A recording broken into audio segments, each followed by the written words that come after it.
I let another man go down on me in my husband's favorite chair while he was working 16-hour shifts to save for our dream house. People think I'm a monster, and maybe I am, but that's not the complete picture. My husband changed our locks, kept our dog, and told everyone who'd listened exactly what I'd done, except he left out the parts that make me look less like a villain. Everyone sees a cheating wife who threw away a good marriage for cheap thrills with the single dad next door. What they don't see is the woman I was before, invisible, dismissed, systematically erased. My mother-in-law told me I should be grateful Brad worked so hard. His sister posted on Facebook about ungrateful women who don't appreciate good men. I've lost friends, my book club, even my hairdresser who said she couldn't in good conscience continue our appointments. But there's a reason I let it happen. And there's something I did afterward that made everything infinitely worse. I'm going to tell you everything, exactly how it unfolded. The flirting I initiated, the boundaries I crossed, the moment I made my choice. But I'm also going to tell you about the security camera Brad installed without telling me, what he actually did with the footage, and why I can never fully regret what I did, even though it cost me everything I thought I wanted. We bought the house on Maple Street 3 years ago, the kind of place I'd circled in magazines since childhood. Wraparound porch, original hardwood floors, a kitchen that got morning light. Brad was proud of that house, proud he could afford it, proud of what it represented. I was proud too, at first. I hung curtains, planted hydrangeas, hosted his parents for Sunday dinners where his mother would inspect my cooking with barely concealed disappointment. The neighborhood was friendly. Everyone knew everyone, which Brad loved and I found suffocating. He'd grown up in a small town where your reputation mattered, where people kept tabs. I'd grown up in the city, anonymous and free. But I adapted. I learned to wave at neighbors, to make small talk about weather and property values, to pretend I didn't notice when conversations stopped abruptly when I approached. Marcus moved in next door that January with his daughter Zoe, who was 7 and missing her front teeth. His wife had died 2 years earlier, cancer, the neighborhood grapevine informed me, before he'd even finished unpacking. He was an architect who worked from home, and I was a freelance copywriter with a home office, which meant we were the only people on the block during weekday hours. We became coffee on the porch friends. Nothing inappropriate, just 2 lonely people who happened to be available when everyone else was at offices downtown. Brad started working longer hours in March. The firm was bidding on a huge commercial project, and he was determined to make partner. Just until summer, he promised. Then we'll take that trip to Costa Rica. I supported him because that's what good wives did. I meal prepped so he'd have dinners. I handled everything house-related. I stopped asking him to come to bed before midnight. I made myself smaller so he could expand. Marcus noticed when I started eating dinner alone on the porch.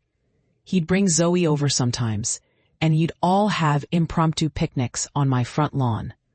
Brad met him once, shook his hand, said something about, good to have a man nearby, in case you need help with anything, like I was a helpless child who needed male supervision. Marcus's eyes met mine over Brad's shoulder, and I saw understanding there. Recognition.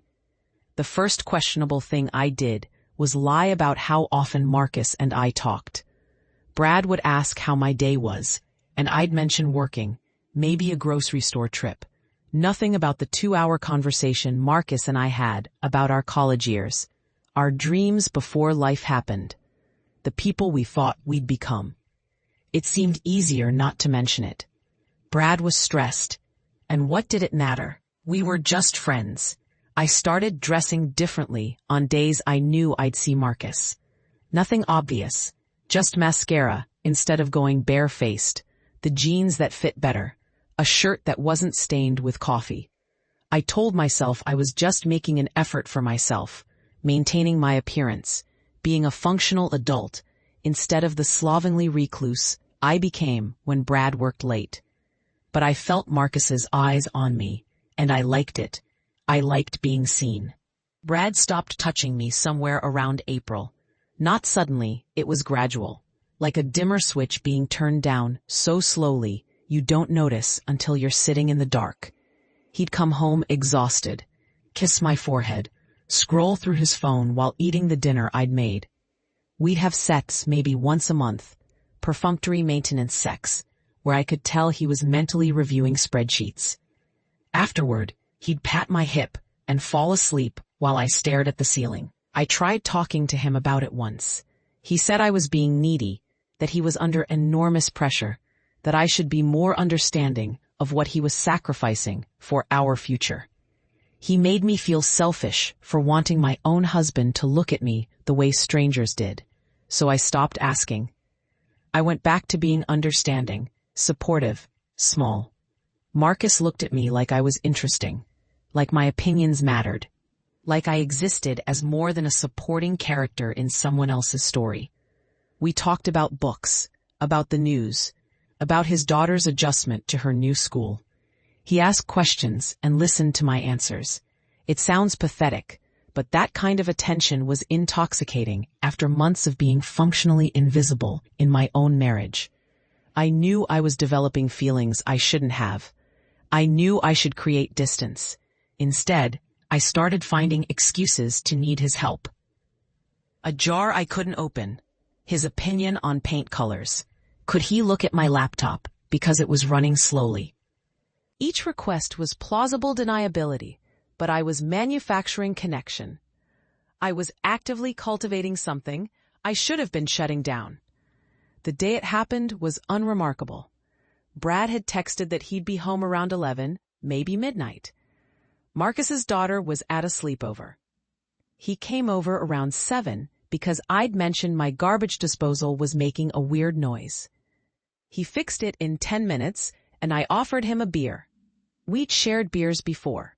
This was normal, neighborly, except I'd showered before he came over, put on perfume, worn the blue dress he'd once said made my eyes look striking. These weren't accidental choices. I knew what I was doing even as I pretended I didn't. We sat in the living room, in the matching leather armchairs Brad had inherited from his father. Brad's chair. I remember thinking how Brad would sit there scrolling through his phone, physically present but completely absent. Marcus sat forward, engaged, asking me about a short story I'd mentioned wanting to write. He remembered details I'd forgotten I'd told him. The conversation shifted to marriages, to loneliness, to the versions of ourselves we performed versus who we actually were. Marcus mentioned how his wife had made him feel seen, and how her death had made him realize how rare that connection was.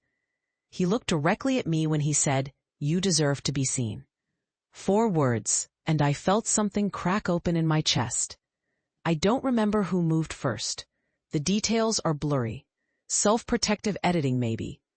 But suddenly, we were kissing, and his hands were in my hair, and I felt alive in a way I'd forgotten was possible. I pulled him toward me, and somewhere in the tangle of limbs and breathing, he ended up on his knees between my legs. I should have stopped it. At any point, I could have said no. But when he looked up at me, asking silent permission, I nodded, and then his mouth was on me, and I stopped thinking about should or shouldn't. I just felt. For the first time in months, I existed as more than a ghost haunting my own life. It lasted maybe 20 minutes. Afterward, we both sat there breathing hard, reality crashing back. He said, "I should go." I said, "Yes." He left through the back door, and I sat in Brad's chair, trying to process what I'd done. I felt guilty, but underneath the guilt was something else. Satisfaction. Vindication. A small, mean part of me thought, now you know how it feels to be invisible. I didn't tell Brad, obviously. He came home around midnight, kissed my forehead, asked if I'd eaten. I said yes, He showed me some blueprints on his iPad, excited about some architectural detail I didn't understand. I made appropriate noises. He went to bed. I stayed up until 3, dissecting every decision that had led me to this point. I told myself it was a one-time thing, a moment of weakness. It wouldn't happen again. But the next day, Marcus texted, "We should talk." I deleted the message immediately and didn't respond. He texted again, "I don't regret it, but we need to discuss what it means." I turned my phone off. For 3 days, I avoided him. I stayed inside, pretended to be on deadline. But on the 4th day, Brad announced he'd be working through the weekend, some crisis with the commercial project. And I found myself standing on Marcus's porch at 9 p.m. And when he opened the door, I walked straight into his arms. We had sex that night. In his bed, deliberate and intentional. I made the choice with full awareness, and I'd make it again the next week, and the week after that. Each time, I told myself it was the last time. Each time, I knew I was lying. Brad didn't notice. He was so consumed by work that I could have moved out, and he might not have registered it for a week. His indifference gave me permission. In my twisted logic, if he didn't care enough to notice, then did it really matter what I did? I was careful. I never left evidence. I showered immediately after seeing Marcus. I kept our texts innocuous. I made sure I was always home before Brad, dinner ready, smile in place. I performed the role of devoted wife while conducting an affair literally next door. The compartmentalization was remarkable. I became 2 people, the wife and the woman Marcus knew. My sister visited in June and asked if everything was okay. She said I seemed different, happier, but also guilty about it. I laughed it off, blamed it on stress from Brad's schedule. She dropped it, but I caught her watching me with concern. I was getting sloppy, letting my guard down. The thing about affairs is they exist in stolen moments. You're always watching the clock, always aware of potential discovery. It's exhausting and exhilarating. Every time Marcus touched me, I felt like I was getting away with something, like I was finally taking something for myself instead of waiting for permission to exist. Brad's mother came for dinner one Sunday and made a comment about how refreshed I looked. She asked if I'd been to a spa. I said I'd been exercising more. She nodded approvingly, said Brad must appreciate the effort. I wanted to scream that her son hadn't looked directly at me in 3 months, but I just smiled and served dessert. Marcus was different than Brad, in every way that mattered. He asked what I wanted in bed. He noticed when I changed my hair. He texted me random thoughts throughout the day. Being with him felt like emerging from underwater and finally taking a full breath. I knew it was temporary, built on deception, unsustainable, but I wasn't ready to give it up. The first crack appeared when Zoe saw me leaving their house early one morning. I told myself we were being careful, that his daughter's schedule meant we had safe windows. But she'd woken up early, and there I was, clearly not dressed for a morning jog, emerging from her father's bedroom. She was 7, not stupid. She looked confused, then hurt, like I'd betrayed her trust too. Marcus tried to explain it as grown-up friendship, but her face said she understood more than he thought. I felt sick. I'd rationalized hurting Brad. He'd hurt me first with his neglect, I told myself. But Zoe was innocent. Seeing the confusion in her eyes made the whole thing feel sordid in a way I couldn't justify away. I told Marcus we needed to cool it. He agreed. We lasted 4 days. The affair intensified instead of ending. We became reckless. He'd come over during daylight hours. We'd have sex in my bed, in Brad's favorite chair again, against the kitchen counter. I was daring the universe to catch us, self-sabotaging in slow motion. Some part of me wanted it to explode, wanted the decision taken out of my hands. Brad announced in July that the project had gone through. He'd made partner. We were celebrating with a party at our house. Everyone we knew was invited. His family, colleagues, neighbors, including Marcus. I smiled and said it was wonderful news. Started planning the party that would require me to watch my husband celebrate, while my lover stood 10 feet away, pretending to be just the friendly neighbor. The party was torture. Brad was expansive, charismatic, the version of himself he showed the world. His arm around my waist, introducing me as the woman who supported me through everything. Marcus stood on the periphery with Zoe, catching my eye across the crowded living room. I felt split in two, performing for an audience that had no idea they were watching a fiction. Brad's mother cornered me in the kitchen and said, "You must be so proud. All those lonely nights were worth it, weren't they?" I wanted to tell her about the months I'd sat alone in this house, invisible and ignored, while her son pursued his ambitions. Instead, I nodded and refilled the ice bucket. Marcus left early, citing Zoe's bedtime. Before he went, he found me alone on the porch and said quietly, "This can't continue." I knew he was right, but all I said was, "I know," and watched him walk back to his house, his daughter's hand in his. That night, Brad and I had sex for the first time in 6 weeks. He was drunk on success and attention, finally seeing me again now that his stress had lifted. I performed enthusiasm while mentally cataloging all the ways Marcus was different, better, more present. It was the moment I realized my marriage was truly over, regardless of whether the affair continued. I'd already left in every way that mattered. I started pulling away from Marcus after that. Not decisively, I couldn't seem to make a clean break, but I stopped initiating contact. I was polite when we crossed paths, but distant. He texted asking if I was okay. I said I was fine, just busy. Another lie in an architecture of lies. Brad, meanwhile, became the attentive husband again. The project was complete, his position secure. He had bandwidth for me now. He planned a weekend trip to the mountains, took me to nice dinners, initiated sex. It should have been everything I'd wanted. Instead, it felt like too little, too late, performed for an audience of one who'd already checked out. I kept thinking about the woman I'd been when we met. Ambitious, creative, full of opinions. Somewhere in the years of marriage, I'd sanded down my edges to fit more smoothly into his life. I'd become agreeable, supportive, small. The affair had reminded me I could take up space.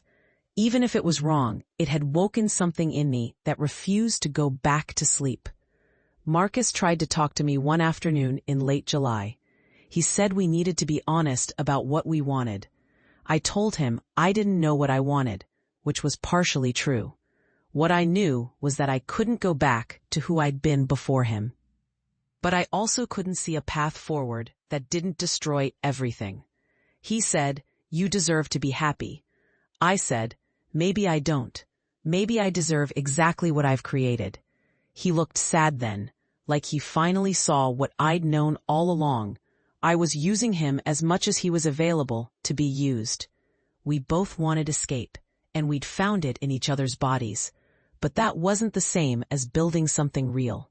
I ended it the next day, texted him that we couldn't continue, that it was wrong, that I needed to figure out my marriage.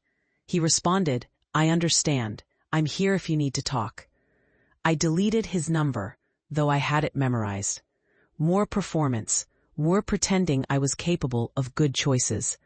Brad suggested couples therapy in August. He'd noticed I was distant, and he attributed it to resentment about his work schedule. He wasn't wrong exactly. I agreed to therapy, thinking maybe we could rebuild something. Our therapist asked what we wanted from the marriage. Brad talked about partnership, about supporting each other's dreams. I nodded along, not mentioning that my dreams had been systematically dismissed for years. In our third session, the therapist asked if there was anything we weren't saying, any secrets that created barriers to intimacy. Brad said no. I said no. I watched our therapist write something in her notes, and I knew she knew I was lying. But she couldn't force a confession, so we continued the charade. Marcus started dating someone in September. a woman from his work, nice and age-appropriate and emotionally available. I saw them together on his porch one evening, laughing over wine. I felt jealous, which was absurd given I'd ended things. But I'd gotten used to being the person he looked at with hunger. Seeing him look at someone else that way felt like losing something I never had the right to keep. Brad asked one night if I was happy. We were in bed, that vulnerable space between waking and sleeping. I said, "Are you?" He said, "I want to be. I want us to be." It wasn't an answer. Neither was mine. We were two people going through motions, hoping eventually the motions would become real again. I thought I'd gotten away with it. It had been 2 months since the last time Marcus and I had been together. Life was returning to normal, or what passed for normal. Brad and I were polite, occasionally affectionate, working on our marriage with the dedication of people rebuilding after a natural disaster. We didn't talk about the months he'd ignored me. I didn't mention the loneliness that had driven me to someone else. We just moved forward, hoping momentum would carry us somewhere better. Then, Brad came home early one Tuesday in October. I was writing at the kitchen table, completely innocent. He set his laptop bag down carefully, too carefully, and said, "We need to talk." My stomach dropped, but I kept my expression neutral. "About what?" He opened his laptop, turned it toward me. Security camera footage, time-stamped from June. The living room, the angle showing Brad's leather chair. Marcus kneeling between my legs, my head thrown back, my hand gripping his hair. The world tilted. I couldn't breathe. I stared at the screen, watching myself make the choice that would detonate everything, and I couldn't form words. "There's more," Brad said quietly. His voice was controlled, terrifyingly calm. Hours of it. Different days, different rooms. I'd never seen the cameras. He'd installed them in April, he said, because of break-ins in the neighborhood. He'd mentioned it once, and I'd been so distracted I hadn't registered the information. So I'd fucked my neighbor in front of hidden cameras, creating a documentary of my betrayal. "How long?" he asked. I could have lied, minimized, but the evidence was there, time-stamped and damning. 3 months, I whispered. He nodded like I'd confirmed something he already knew. "Did you love him?" "No." That was true, at least. It wasn't about love. Then what was it about? His voice finally cracked, showing the pain underneath. And I made the worst possible choice. I told him the truth. I said it was about being seen, about existing to someone, instead of being furniture in my own house, about months of invisibility and loneliness while he pursued his career, about feeling like I disappeared into the role of supportive wife and lost the person I'd been before, about needing to feel alive. I watched my words land like physical blows. His face went from hurt to angry to something colder. "So this is my fault." "No, it's my fault. I made the choices. But you—" I stopped, knowing anything I said would sound like justification. "I what? Worked hard to provide for us? To build our future? You forgot I was part of that future." It was the wrong thing to say.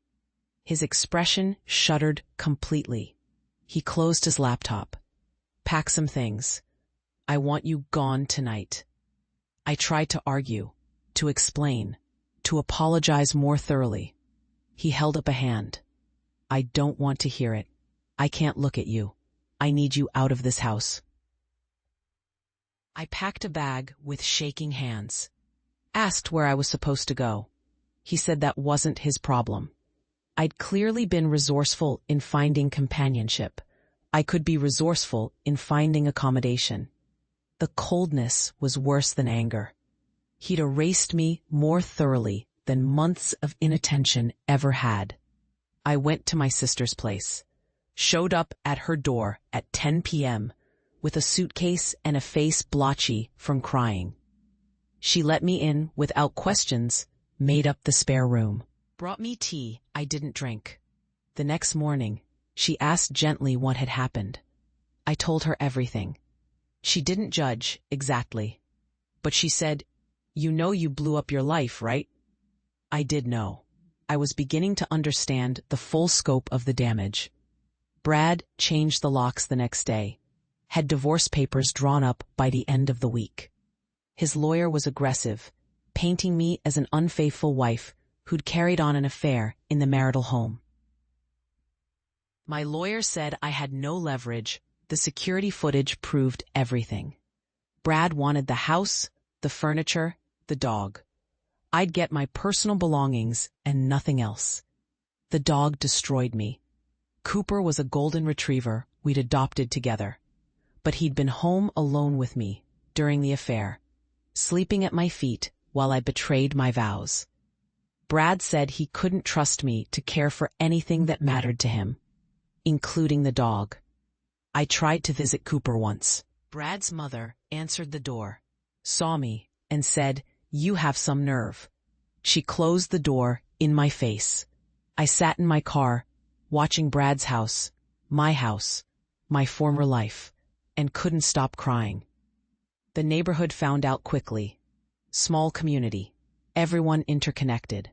Within a week, I couldn't walk to my car at my sister's without feeling eyes on me. The woman who ran our book club sent a group email disinviting me. My friend Sarah, who I'd known since college, sent a text saying she needed space from the situation. Brad's family posted vague things on social media about loyalty and betrayal. Marcus tried to reach out. I ignored him. His involvement would only make things worse, and besides, I blamed him almost as much as I blamed myself. He should have stopped it. He should have been the adult. Except he'd been lonely too, and I'd been willing, and we'd made choices together. The worst part was what Brad did with the footage. He didn't post it publicly. That would have been revenge porn, illegal. But he showed people. His family, certainly. Probably colleagues. Definitely our close friends. I'd get looks from people at the grocery store.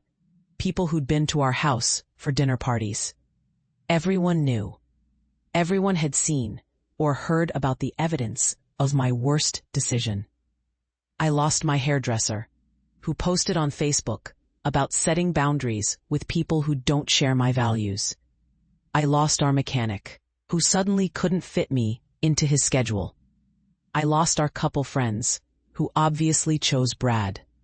I became a pariah in the community I'd lived in for 3 years. My work suffered. I couldn't focus on writing cheerful copy about products and services when my life was imploding. I missed deadlines, produced subpar work. Clients started going elsewhere. I was hemorrhaging money while paying for a lawyer who told me I had no case. Brad gave me 2 weeks to collect my belongings from the house. I went with my sister for moral support. He wasn't there, he'd arranged to be elsewhere.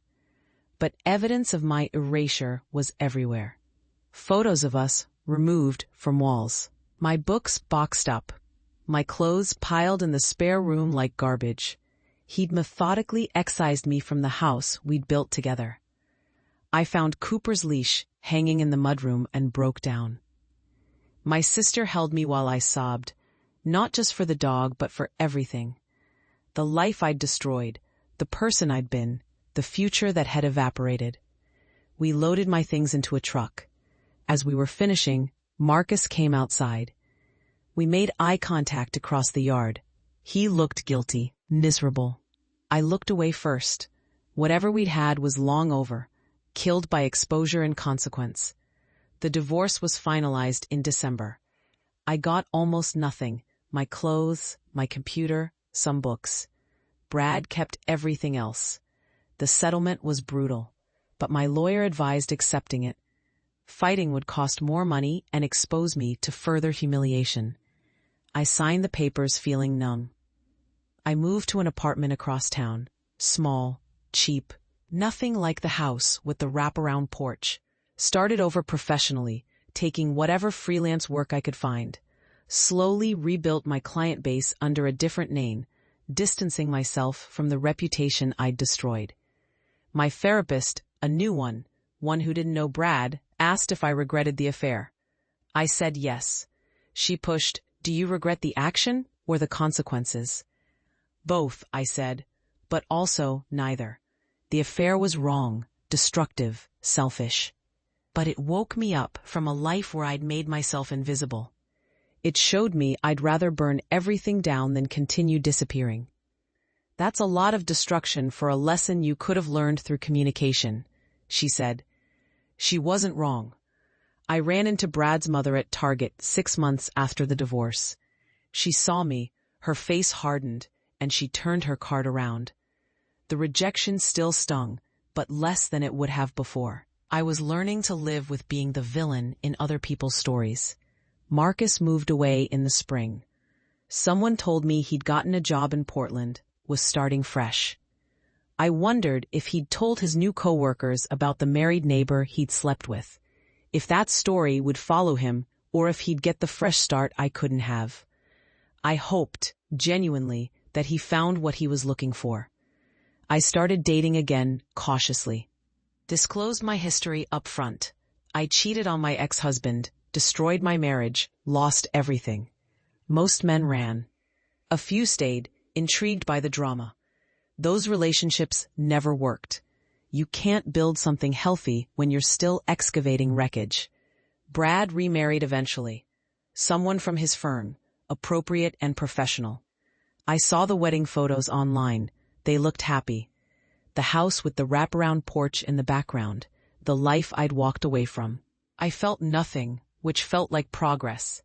My sister asked if I'd do anything differently, knowing what I know now. I think about this constantly. Would I end the marriage differently, communicate instead of seeking escape in someone else's arms? Probably. Would I stay in a marriage where I'd erased myself? Definitely not. The thing that haunts me isn't the affair itself, it's the security cameras. The fact that Brad had been watching me for months, collecting evidence while I thought I was getting away with something. He'd known, or suspected, and instead of confronting me, he'd built a case. We'd both been performing versions of marriage while the foundation crumbled. I wonder sometimes if he watched the footage as it accumulated, or if he waited until he had enough to bury me. I wonder if he felt vindicated when he showed me what he'd collected, proof of my betrayal, time-stamped and irrefutable. I wonder if having evidence made it easier to leave, if he needed my infidelity to justify walking away from what we'd built. The dog thing still hurts. Cooper would be 5 now. I hope Brad takes him to the park, gives him the life I can't. I hope he doesn't tell Cooper I was bad, that I left. Though dogs don't understand betrayal, only presence and absence. And I've been absent for years now.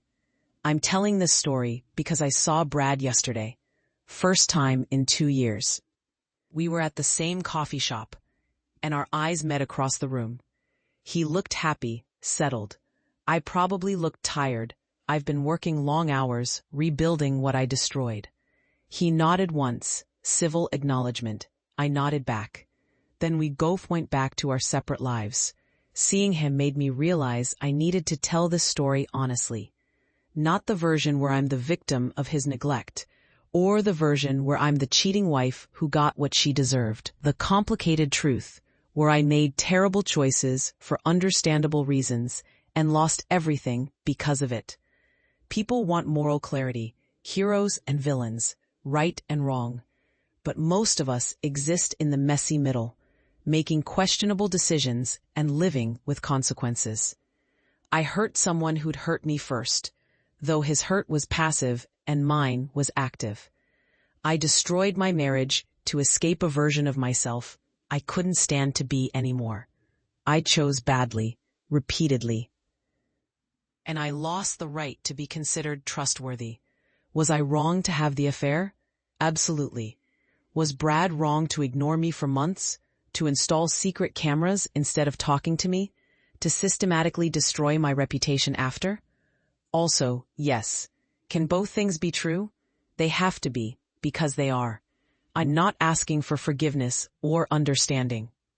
I'm offering context, the kind that never fits in the stories people tell about you after everything explodes.